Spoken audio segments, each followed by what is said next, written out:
All right, let's jump right into this explainer. We are unpacking a truly sophisticated, real-world survival framework today. It was developed across two incredibly powerful re-entry sessions specifically designed for folks navigating massive systemic barriers. And honestly, the tools they use to survive and eventually thrive are absolutely profound. I mean, what an image, right? Starting from the bottom is like running up an escalator backwards. This perfectly captures our core hook today. Rigged systems actively push you backwards the second you try to step forward.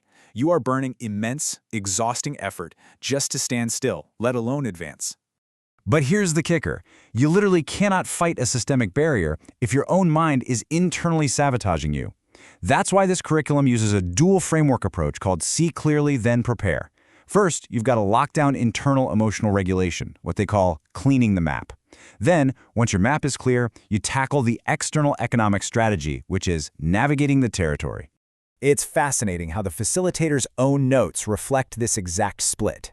You've got Valerie's highly organic sketches, like a human face and a flame, representing internal cognition and our shifting emotional weather. And then right next to that, Chris's notes are these rigid geometric ziggurats and ladders, perfectly capturing the strict, rigid structures of external economics. Act 1. Cleaning your internal map. We start in Valerie's 9 a.m. session, which is entirely focused on thinking for a change.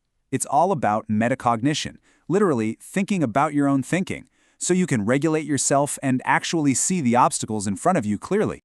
A negative mind cannot produce a positive life. This sets our entire foundation. We absolutely have to identify our cognitive distortions. These are basically tactical errors of the mind that warp how we perceive reality. If your lens is cracked, the data you're taking in is flawed, and you're gonna make choices that keep you trapped. This little doodle of a face is what they call a cognitive retrieval hook. Think of it as a visual alarm bell for the emotional suffering caused by distorted, stinking thinking. When participants feel that familiar rut, this symbol helps them pause and say, wait, is my internal map lying to me right now? And here's exactly how we tackle those distortions with specific remedial actions. For instance, if you magnify a problem, like having a total panic attack over a simple red light ticket, you have to find the center instead of assuming the whole city is out to get you. Or take overgeneralization. If you constantly use absolute words like always or never, you have to eliminate them from your vocabulary. That way you can actually take healthy risks without feeling doomed before you even start. Which brings us to the better protocol. Recognize, acknowledge, try something else. This practical flow powers what they call the John Maher test. It's all about planting seeds of verified truth rather than letting wild rumors and mind reading run the show. You recognize the rumor, acknowledge it's not a verified fact, and try something else, like actually talking to the person involved. Act 2. Navigating the external territory. Okay, so our internal map is clear. Now we step into Chris's 10 a.m. session, which introduces the law of eventuality. The concept is simple but heavy. Life is eventually going to happen to you. Transitions are coming, good or bad, and you have to be ready. To navigate this territory, we have to map out the hard structural boundaries. A perfect example, the benefits cliff, which hits at exactly a $49,000 income threshold for a single parent. This is a crucial systemic boundary where the rules of money just completely change. Because here is the brutal math of that phase transition. If you earn just one single dollar over that $49,000 line, it can trigger a sudden, devastating loss of $15,000 in essential medical benefits.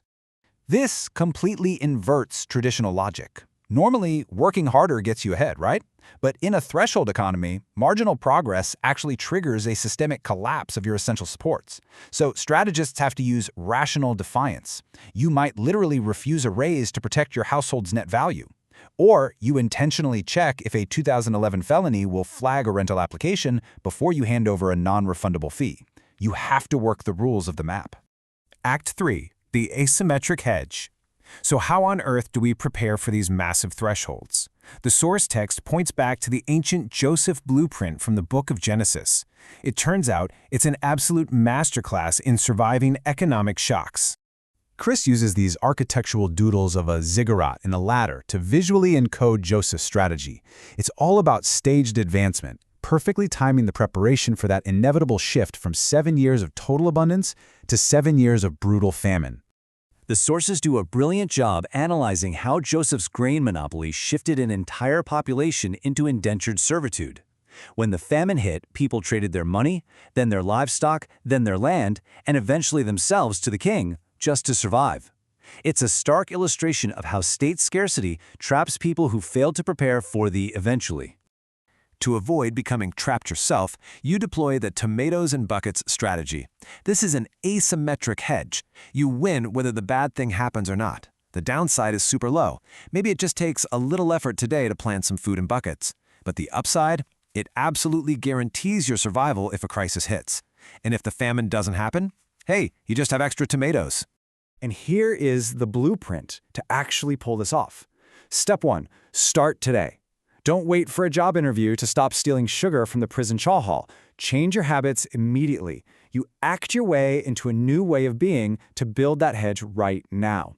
But actually, there's a prerequisite: body before mind. Mental clarity absolutely requires a regulated physical vessel. You have to honor 12-week commitments, like just showing up to a class consistently to prove to yourself you have the physical regulation to show up for your own life when the stakes get high. You also have to follow the 3-step rule, total follow-through. You can't just take half of someone's advice, skip the hard math step because it's annoying, and then turn around and blame the advisor or the system when things fall apart. The facilitators perfectly synthesize all this by looking at the Carmelo Hampton court case. They impartially hold two realities at once. On one hand, they acknowledge the systemic unfairness of a 30-year sentence and the issues with jury composition. But simultaneously, they hold the individual completely accountable for the choice to bring a knife to the situation in the first place. They neutralize the extremes and just look at the facts. Right and wrong are irrelevant. What is? That perfectly captures strategic realism. We have to stop burning our precious energy being resentful over how the system should work and instead relentlessly work the rules of the map that actually exist right in front of us. Which leaves us with one massive critical question. How do you actually win? How do you defeat that backwards escalator we talked about at the very beginning? Well, the answer is the hidden advantage. The sheer, overwhelming force of habit and intense effort required just to survive on that backwards escalator. It builds an invincible level of resilience. You are literally training in high gravity while everyone else is just standing still. And think about what happens once you finally clear that systemic threshold and reach level ground. Your momentum makes you totally unstoppable. You will effortlessly outpace everyone who has only ever known the luxury of a regular escalator. So I'll leave you with this. What asymmetric preparations are you making today to ready yourself for that regular escalator?